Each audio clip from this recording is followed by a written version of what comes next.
The calls for a free education are not something new in the country. In 2015, students brought the country to a standstill in their hashtag Fees Must Fall protest. Years later, we're seeing similar scenes and the same issue. Now, what is the role of business in all of this? And can they help tertiary students? Professor Bonang Mohale, Chancellor of the University of the Free State, joining us now live this lunchtime. Ndate Mohale, good afternoon. Thank you for your time. One of the students was actually interviewed this morning from UNISA by my colleague, the Puleli Chwiti Jones, spoke about the role of business here on eNCA, referring to some 100-odd million rand donated by APSA a few years ago to UNISA to create a bursary fund, and a number of other businesses doing their part, but saying business needs to do more today than ever before to support university students, tertiary students who need funding. How do you react to that, wearing your former business hat and your current academic one? Braden, thank you for having me. Firstly, I think our heartfelt sympathies and sincere condolences to the clan colleagues and friends of the slain 35-year-old Baba Ntogozisi Edwin Ntumba, father of four, a former SASCO member who just got his master's degree in management of technology and innovation, a leader of the ANC branch in Kempton Park, and a regional organizer in Ekurhuleni. Effective the 1st of March 2016, he was appointed by the City of Tshwane Metropolitan Municipality as a human settlement planner in the Human Settlements Department, responsible for the formation of informal settlements program. Business has always done more for education because that's where they draw their labor from. But absolutely agree with the students that they can do much, much more.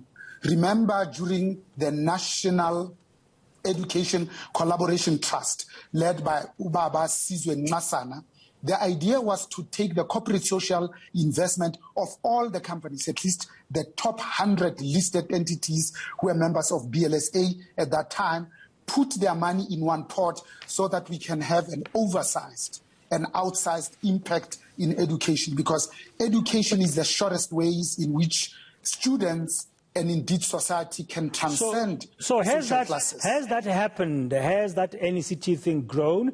And what is this much more that business can do, as students are asking?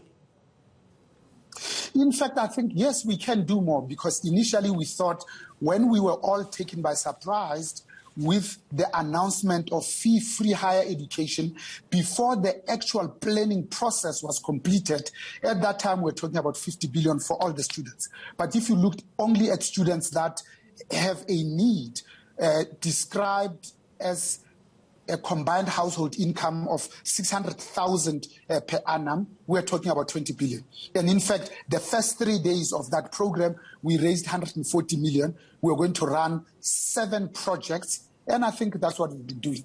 Even now, business continues to help, even in education and outside of education. We are in the COVAX program today because of the Solidarity Fund that was started by business. When government said, let's go 50-50, we put our half, and government's own deadline was 15th of December.